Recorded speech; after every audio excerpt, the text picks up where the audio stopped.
ce paquet de café dans votre placard en ce moment même.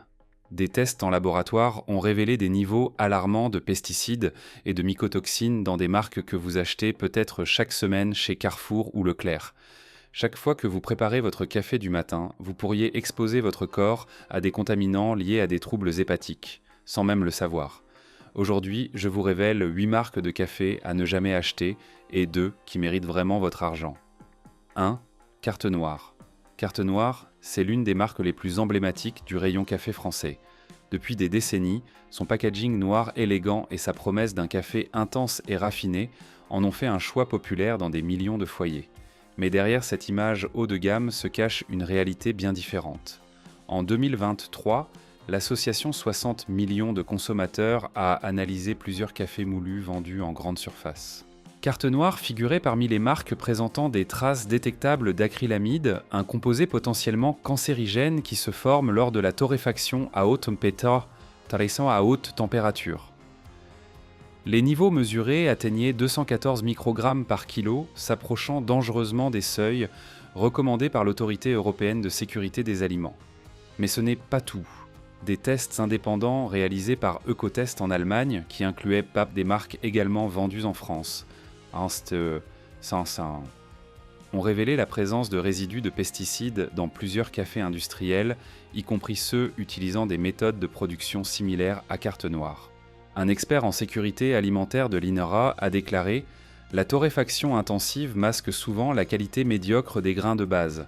Ce que vous sentez, c'est du brûlé, pas de l'arôme. » Sur les forums de consommateurs français, les plaintes s'accumulent. « J'ai acheté Carte Noire pendant des années par habitude », écrit une consommatrice sur un groupe Facebook.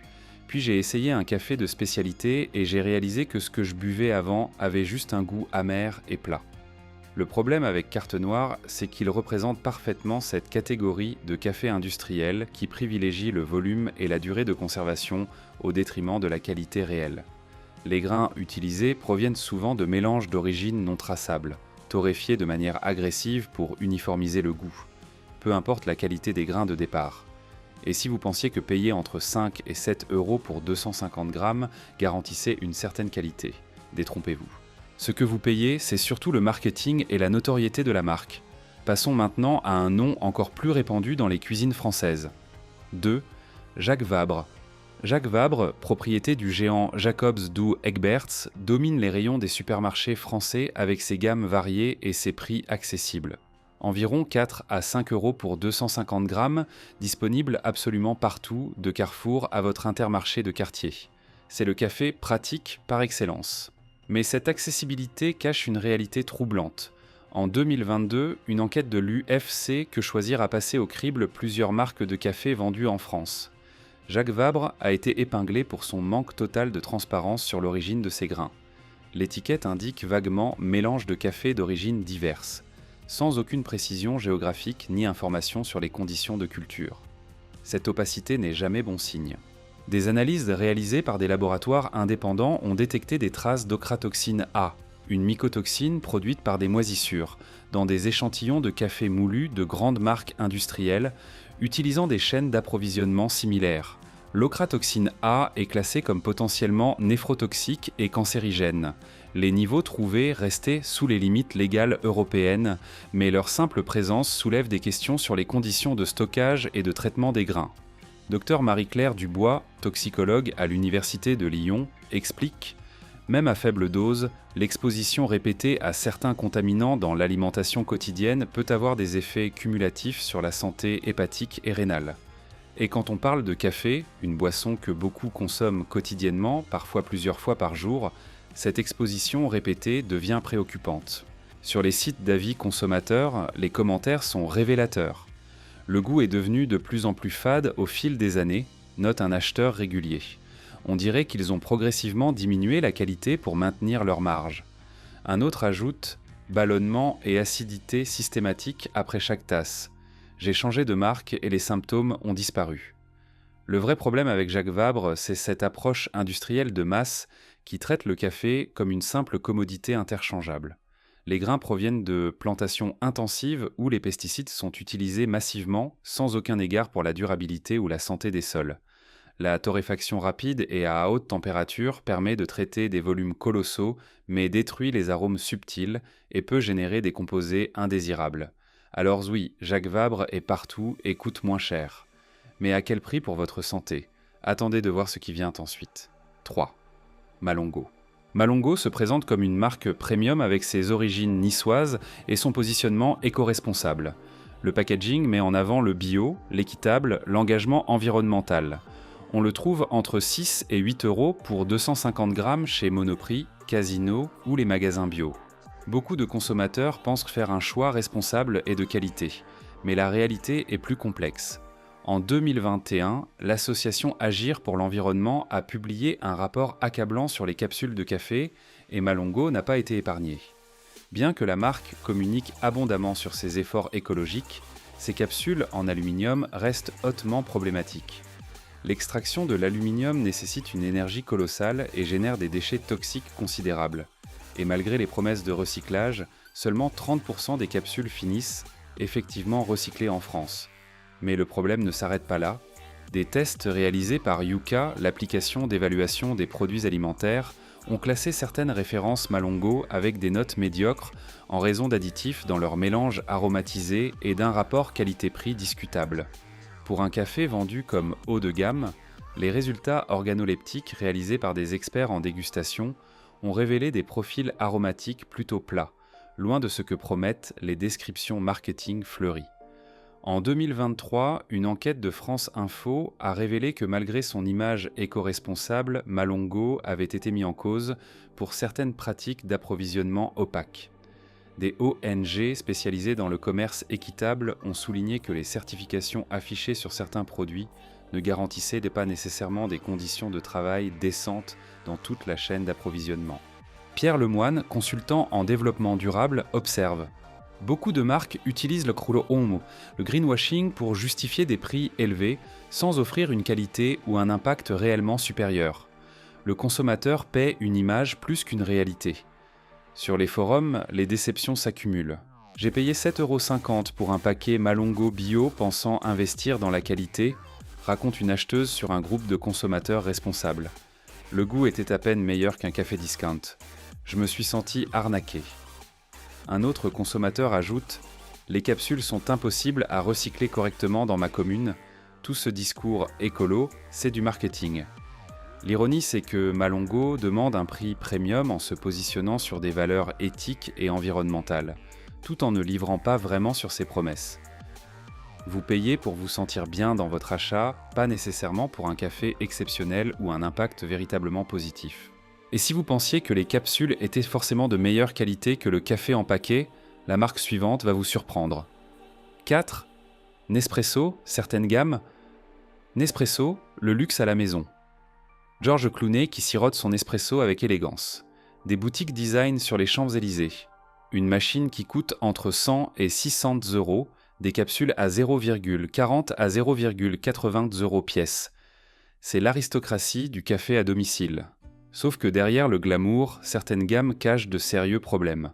En 2020, une enquête de Cash Investigation sur France 2 a révélé des pratiques troublantes concernant l'approvisionnement de Nespresso. Bien que la marque de Nestlé communique sur son programme AAA de traçabilité et de durabilité, l'investigation a montré que dans certaines régions d'approvisionnement en Amérique latine et en Afrique, les conditions de travail restaient précaires et les salaires très bas, malgré les promesses de commerce équitable. Mais le scandale ne s'arrête pas là. Des tests réalisés par des laboratoires indépendants en Europe ont révélé que certaines capsules Nespresso, en particulier les gammes bas de gamme comme Voluto ou Livanto, contenaient des niveaux détectables de furane, un composé organique volatile potentiellement cancérigène qui se forme lors de la torréfaction et du stockage hermétique. Une étude publiée dans le Journal of Agricultural and Food Chemistry en 2022 a confirmé que les capsules hermétiques peuvent concentrer ces composés volatiles de manière préoccupante. L'Agence nationale de sécurité sanitaire, ANSES, a d'ailleurs publié un avis en 2020 recommandant de limiter l'exposition au furane dans l'alimentation. Dr François Mercier, chimiste à l'INRA, explique: le problème avec les systèmes de capsules hermétiques, c'est qu'ils emprisonnent des composés volatiles qui, dans un café préparé de manière traditionnelle, s'évaporeraient naturellement. Et puis il y a la question écologique qui devient impossible à ignorer. Chaque année, Nespresso produit environ 14 milliards de capsules en aluminium dans le monde. En France seulement, on estime qu'environ 30 000 tonnes de capsules sont vendues annuellement, et malgré le programme de recyclage de Nespresso, seulement 30 à 40% finissent effectivement recyclés. Le reste termine dans les décharges ou les incinérateurs. Sur Reddit et les forums français, les témoignages sont partagés. J'ai dépensé une fortune dans les capsules Nespresso pendant des années, confie un utilisateur. Puis j'ai calculé, je payais l'équivalent de 40 € le kilo pour un café moyen. J'ai acheté un moulin et un percolateur manuel et maintenant je bois du café vraiment exceptionnel pour moitié moins cher. Un autre ajoute « La culpabilité écologique devenait trop forte. Produire autant de déchets juste pour une tasse de café, ça n'a plus de sens. » Le paradoxe Nespresso, c'est que vous payez pour la marque, le système, l'image de luxe, mais la qualité intrinsèque du café dans ces petites capsules est loin d'être exceptionnelle, surtout dans les gammes standards. C'est du café industriel déguisé en expérience premium. Alors si même Nespresso, avec son image haut de gamme, pose problème, qu'en est-il des marques discount ? La réponse pourrait vous inquiéter. 5. Arabica, marque distributeur Lidl. Arabica de Lidl, c'est le café discount par excellence. Environ 2,50 € à 3 € pour 500 grammes. Une aubaine pour le budget. On se dit qu'on sacrifie peut-être un peu de goût, mais que pour le prix, ça reste une bonne affaire. Sauf que le prix bon marché cache une réalité beaucoup plus sombre. En 2022, l'association Foodwatch Europe a publié une enquête dévastatrice sur les cafés discount vendus dans les supermarchés, européens incluant les marques distributeurs comme Arabica de Lidl. Les résultats étaient alarmants, des traces significatives de pesticides interdits en Europe depuis des années, mais encore utilisés dans certains pays producteurs, ont été détectés dans plusieurs échantillons. On parle notamment de carbofurans et de chlorpyrifos, des pesticides neurotoxiques liés à des troubles du développement neurologique. Des tests réalisés par Ecotest en 2023 ont révélé que le café Arabica Lidl contenait des résidus de pesticides à des niveaux préoccupants, bien que restant techniquement sous les limites légales européennes. Mais comme le souligne l'étude, ces limites légales ne représentent pas nécessairement un seuil de sécurité absolu, surtout pour une consommation quotidienne et répétée. Pire encore, l'analyse organoleptique réalisée par des experts a révélé que les grains utilisés étaient de la catégorie la plus basse, grade 3 ou 4 sur l'échelle de qualité, ce qui signifie des grains défectueux, cassés, parfois moisis. Pour masquer ces défauts, la torréfaction est poussée à l'extrême, ce qui génère ce goût amer et brûlé caractéristique et augmente la production d'acrylamide, ce composé potentiellement cancérigène dont on parlait plus tôt. Docteur.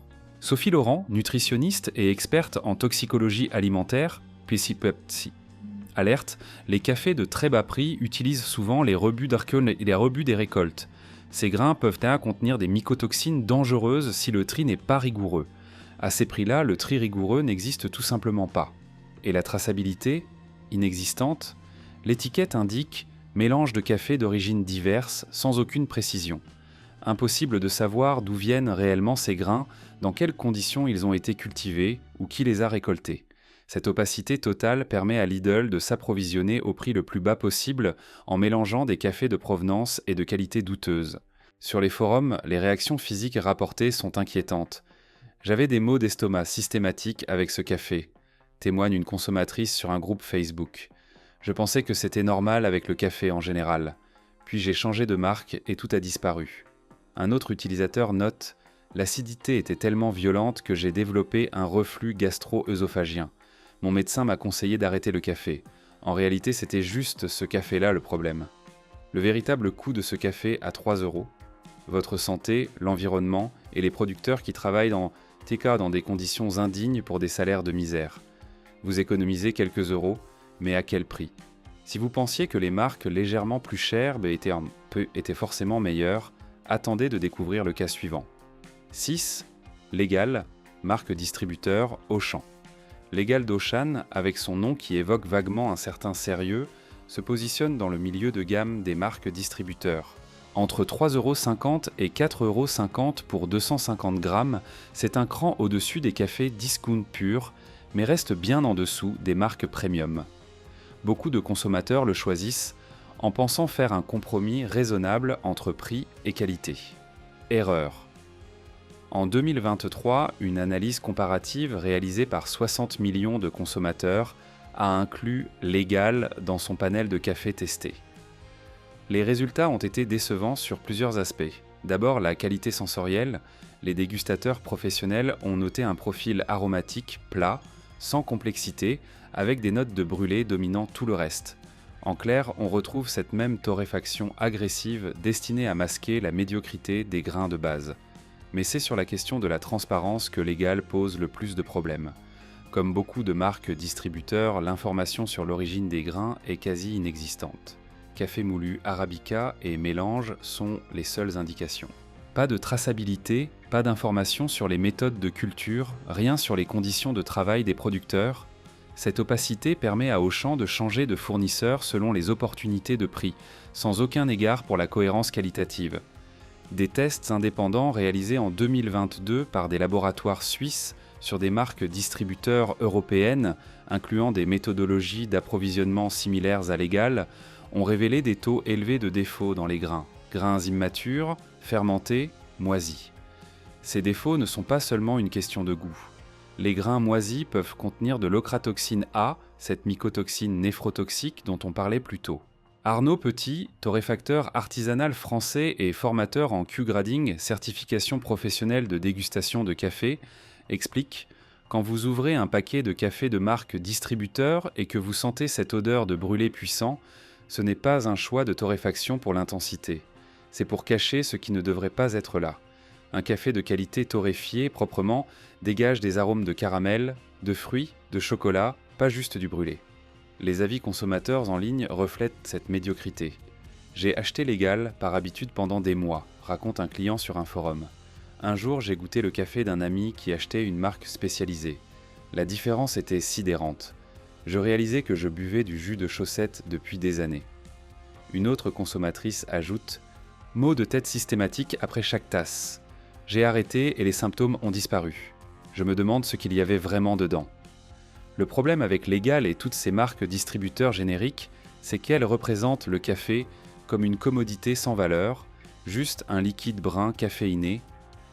Aucun respect pour le produit, pour les producteurs ou pour vous, le consommateur. Vous payez pour un produit médiocre déguisé en choix raisonnable. Et si vous pensiez échapper à ces problèmes en choisissant une marque avec une image plus noble, préparez-vous à être déçu. 7. Grand-mère. Grande-mère, avec son logo nostalgique et rassurant d'une grand-mère bienveillante, joue la carte de la tradition et du réconfort familial. Propriété du groupe Lavazza, c'est un pilier des supermarchés français depuis des décennies. Entre 5 et 6 euros pour 250 grammes, on paie pour cette image rassurante et pour la promesse d'un café à l'ancienne. Mais la réalité est loin de l'image d'Épinal. En 2021, une investigation de l'émission Envoyé spécial sur France 2 a exploré les coulisses de l'industrie du café. Grand-mère a été identifiée comme l'une de ces marques qui capitalisent sur une image traditionnelle tout en utilisant des méthodes de production industrielle de masse absolument contraires à ce que suggère le packaging. Les grains proviennent de mélanges industriels sans traçabilité réelle, torréfiés dans des installations géantes où le volume prime sur la qualité. Des tests réalisés par l'UFC-Que Choisir en 2022 ont placé Grand-mère parmi les marques présentant le moins bon rapport qualité-prix du marché. L'analyse sensorielle a révélé un café amer, sans nuance, avec un arrière-goût désagréable persistant. Pour un produit vendu à un prix médian élevé, c'est inacceptable. Mais le véritable scandale concerne la tromperie marketing. Grand-mère se présente comme un café familial et authentique, alors que c'est un produit industriel standardisé appartenant à un groupe multinational. Il n'y a aucune grand-mère, aucune recette familiale, aucune tradition artisanale. C'est du storytelling pur, conçu pour exploiter votre nostalgie et votre confiance. En 2023, des révélations sur les pratiques d'approvisionnement de Lavazza, la maison mère de Grande-mère, ont mis en lumière des problèmes graves dans certaines plantations fournisseurs en Amérique centrale et en Afrique. Conditions de travail déplorables, salaires en dessous du seuil de subsistance, utilisation massive de pesticides dangereux. L'ONG Oxfam a épinglé Lavazza dans un rapport sur les pratiques des grandes entreprises du café, notant un écart majeur entre la communication de l'entreprise et la réalité sur le terrain. Claire Dubois, sociologue spécialisée dans la consommation alimentaire, analyse Des marques comme Grand-Mère exploitent notre désir de retrouver l'authenticité et les saveurs de notre enfance. Mais ce qu'elles vendent, c'est juste une histoire. Le produit dans le paquet n'a rien à voir avec ce que promet l'emballage. Les témoignages de consommateurs déçus abondent. « J'achetais Grand-Mère parce que ma grand-mère l'achetait », confie une utilisatrice sur un forum. Puis j'ai réalisé que le goût n'avait rien à voir avec mes souvenirs. Soit ma mémoire me jouait des tours, soit la recette a dramatiquement changé. Probablement les deux. Un autre ajoute « 5 € pour ce café médiocre, c'est du vol. J'ai l'impression de payer uniquement pour la pub et le packaging rétro. Le vrai problème, c'est que Grand-Mère représente parfaitement cette catégorie de produits qui exploitent votre attachement émotionnel pour vous vendre de la médiocrité au prix de la qualité.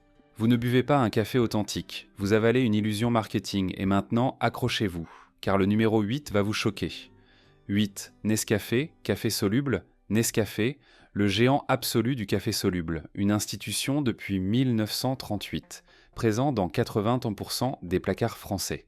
De 4 à 7 € pour un pot de 200 grammes selon les gammes. C'est le café pratique par excellence.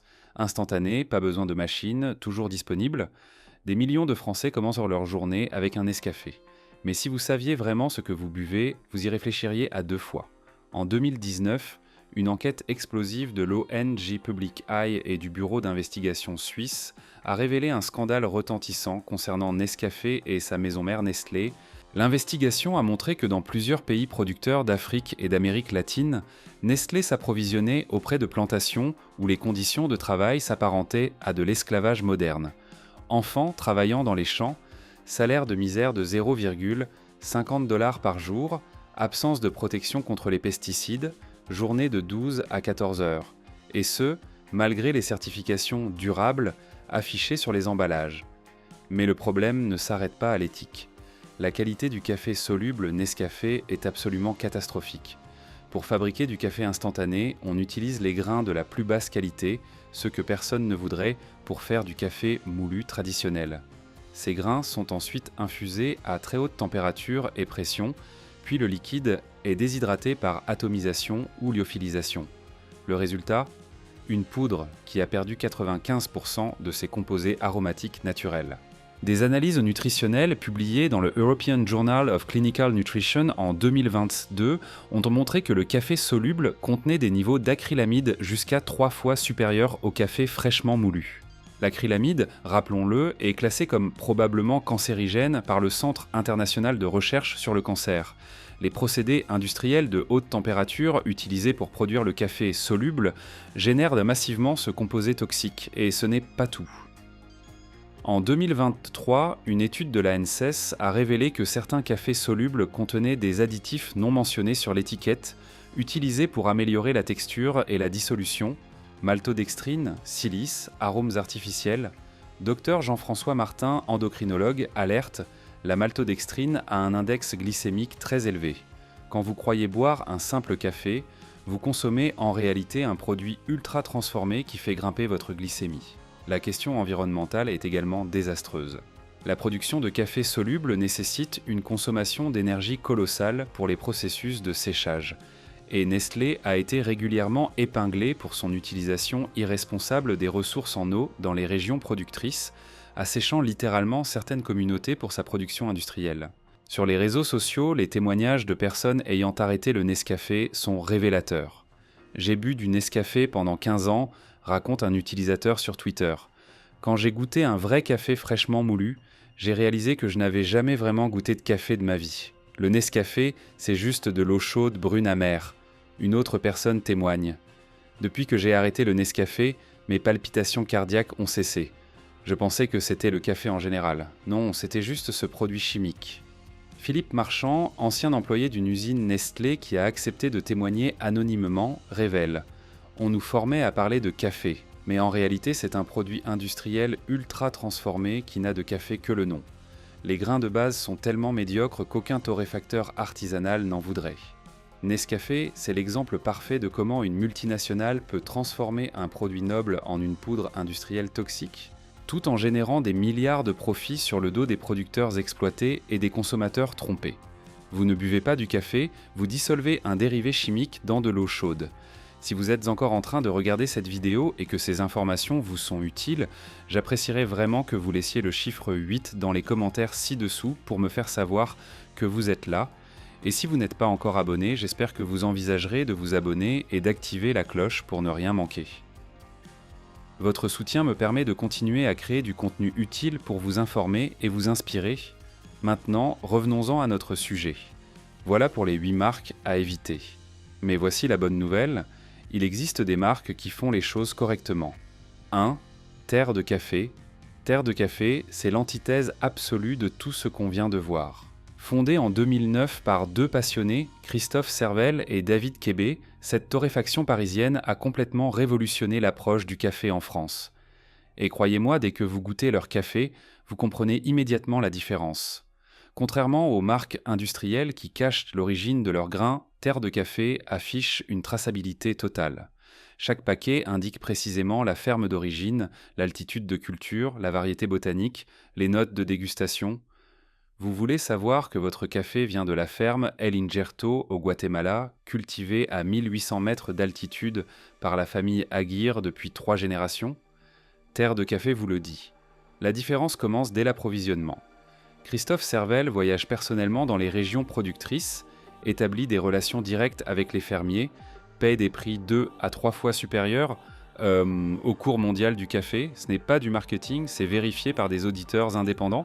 Les producteurs avec qui travaille Terre de café témoignent régulièrement de l'impact transformateur de ces partenariats équitables sur leur communauté. La torréfaction se fait à Paris, de manière artisanale, par petits lots de 15 kg maximum. Chaque lot est torréfié selon un profil spécifique adapté à l'origine et à la variété des grains. Aucune torréfaction agressive pour masquer des défauts, parce qu'il n'y a pas de défauts à masquer. Les grains utilisés sont exclusivement de grade hum, la plus haute qualité possible, triée méticuleusement. En 2023, Terre de café a remporté plusieurs médailles au World Coffee Roasting Championships. Leurs cafés sont régulièrement notés 85+ sur l'échelle SCA, Specialty Coffee Association, ce qui les classe officiellement comme café de spécialité, une catégorie qui ne représente que 10% de la production mondiale. Emma Girard, barista certifiée et formatrice en café de spécialité, explique: quand vous goûtez un café Terre de café correctement préparé, vous découvrez une complexité aromatique que vous ne soupçonniez pas. Notes fruitées, florales, chocolatées, acidité vive et équilibrée. C'est une expérience sensorielle complète, pas juste un coup de caféine. Les certifications sont impressionnantes. Commerce équitable vérifié, agriculture biologique certifiée par Ecocer, label B Corp, attestant de pratiques commerciales responsables. Et surtout esthétiques. Ces certifications sont transparentes et vérifiables, contrairement au greenwashing qu'on trouve ailleurs. Niveau prix, oui, c'est plus cher, entre 8 et 12 € pour 250 grammes selon les origines. Mais quand vous divisez par le nombre de tasses, ça revient à environ 0,40 à 0,50 € par tasse, comparable à un espresso médiocre, mais pour une qualité astronomiquement supérieure. Et surtout, vous payez pour du café réel, cultivé et traité avec respect par des gens payés dignement. Les témoignages de clients sont unanimes. J'ai découvert Terre de café il y a 3 ans, raconte Sophie sur un forum de passionnés. Je ne peux plus revenir en arrière.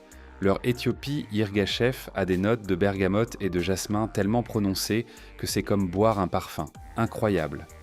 Un autre client note: au début je trouvais ça cher. Puis j'ai calculé, une tasse de café. Terre de café à la maison me coûte moins qu'un expresso moyen dans un bar, et c'est 100 fois meilleur. Vous trouvez Terre de café dans leurs boutiques à Paris et Lyon, sur leur site internet avec livraison rapide et dans certains magasins spécialisés. Ils proposent aussi des abonnements avec des découvertes mensuelles d'origines différentes, parfait pour explorer le monde du café de qualité. Si Terre de café représente le standard d'excellence du café de spécialité accessible, attendez de découvrir notre dernier choix, le meilleur du meilleur. 2. Café Coutume. Coutume, si vous cherchez l'excellence absolue en matière de café en France, vous venez de la trouver. Fondée en 2011 par Antoine Nétien et Tom Clark, cette micro-torréfaction parisienne n'est pas juste une marque de café, c'est un mouvement qui a transformé la culture du café en France. L'histoire de Coutume est fascinante. Antoine Nétien, ancien de chez Starbucks, ironiquement, a eu une révélation en découvrant le mouvement du café de troisième vague aux États-Unis et en Scandinavie.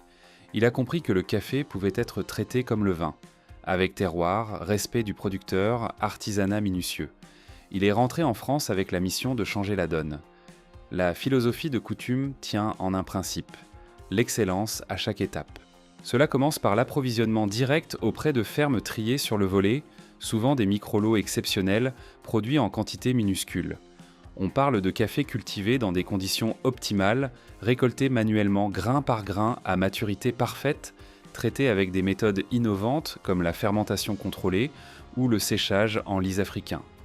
La torréfaction se fait dans l'atelier de Coutume à Paris, sur des machines Loring, les Rolls-Royce des torréfacteurs, qui permettent un contrôle de température au degré près. Chaque lot est torréfié selon un profil développé spécifiquement après des dizaines d'essais. Le résultat ? Des cafés d'une clarté aromatique stupéfiante. En 2022, Coutume a été classé parmi les 20 meilleurs torréfacteurs au monde par le guide World's Best Coffee Roasters. Leurs cafés obtiennent régulièrement des scores de 88 à 92 points sur l'échelle SCA, des notes exceptionnelles qui placent certains de leurs lots parmi les meilleurs cafés disponibles au monde. Thomas Lab, champion de France Barista 2021, déclare « Coutume a révolutionné le café en France. Avant eux, personne ne comprenait qu'un café pouvait avoir des notes de framboise, de fleurs d'oranger ou de miel d'acacia. Ils ont éduqué toute une génération de consommateurs et de professionnels. » Les certifications et engagements de Coutume sont exemplaires, relation directe avec 100% des producteurs, prix payé en moyenne 3 à 4 fois supérieur au cours mondial, transparence totale sur la traçabilité et les prix payés, torréfaction à énergie renouvelable, emballage compostable, et tout cela est documenté et vérifiable publiquement. Prenons un exemple concret, leur café Costa Rica La Minita Tarazu. Il provient d'une ferme familiale de 700 hectares dans la vallée de Tarazu, cultivée à 1600 mètres d'altitude, variété Caturra, cueillie à la main uniquement quand les cerises Quasolilis sont rouges parfaits, traitées en méthode lavée avec fermentation de 48 heures, séchées lentement sur des patios pendant 10 jours. Le résultat ?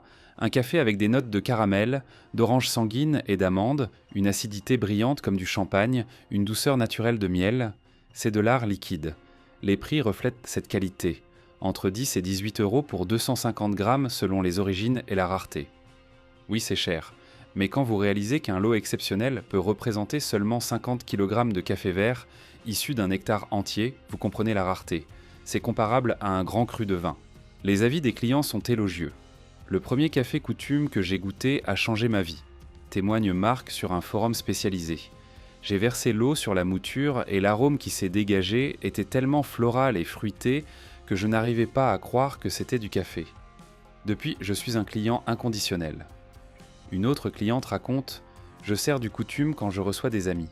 Les réactions sont toujours les mêmes. Attends, c'est vraiment du café ça ?» Oui, c'est ce que le café devrait toujours être. Vous trouvez Coutume dans leur café à Paris, Marais, Bastille, Bourse, sur leur site internet et dans une sélection de boutiques haut de gamme en France. Ils proposent aussi des box découvertes et des formations à la préparation du café pour les passionnés. Si vous voulez vraiment comprendre ce qu'est un grand café, si vous voulez soutenir une filière éthique et durable, si vous voulez que votre tasse du matin soit une expérience et pas juste une habitude, Coutume est ce que vous cherchez. C'est cher, mais c'est ce que l'excellence coûte quand elle est réelle. Maintenant, laissez-moi vous montrer comment reconnaître vous-même un bon café quand vous faites vos courses. Première chose à vérifier, la date de torréfaction. Un café de qualité affiche toujours la date exacte de torréfaction sur l'emballage. Si vous voyez juste une date de péremption, dans 2 ans, fuyez. Le café commence à perdre ses arômes après 2 à 3 mois, même emballé sous vide. Les grands torréfacteurs savent ça et le communiquent. Les marques industrielles s'en fichent. Regardez ensuite l'information sur l'origine. Si vous lisez « mélange de café d'origine diverse » ou « 100% Arabica sans autre précision », méfiance. Un café de qualité vous dira précisément d'où il vient. Le pays, souvent la région, parfois même la ferme exacte. Plus c'est précis, meilleur c'est généralement. Les certifications comptent, mais sachez les lire. Bio et équitable, c'est bien, mais ce n'est pas suffisant pour garantir un bon goût. Cherchez plutôt des mentions comme commerce direct, relations directes producteurs ou des certifications de qualité comme Specialty Coffee ou des scores SCA affichés. Ça, c'est un vrai gage de qualité. Voici un test simple que vous pouvez faire à la maison. Sentez le café avant de le préparer. Un café de qualité sent bon, vraiment bon. Des arômes de chocolat, de fruits, de caramel, de noisettes. Si ça sent juste le brûlé ou une odeur chimique plate, ce n'est pas bon signe. Après préparation, goûtez le noir, sans sucre.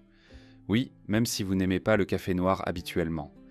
Un bon café a une douceur naturelle, une acidité agréable comme celle d'un fruit et des saveurs distinctes.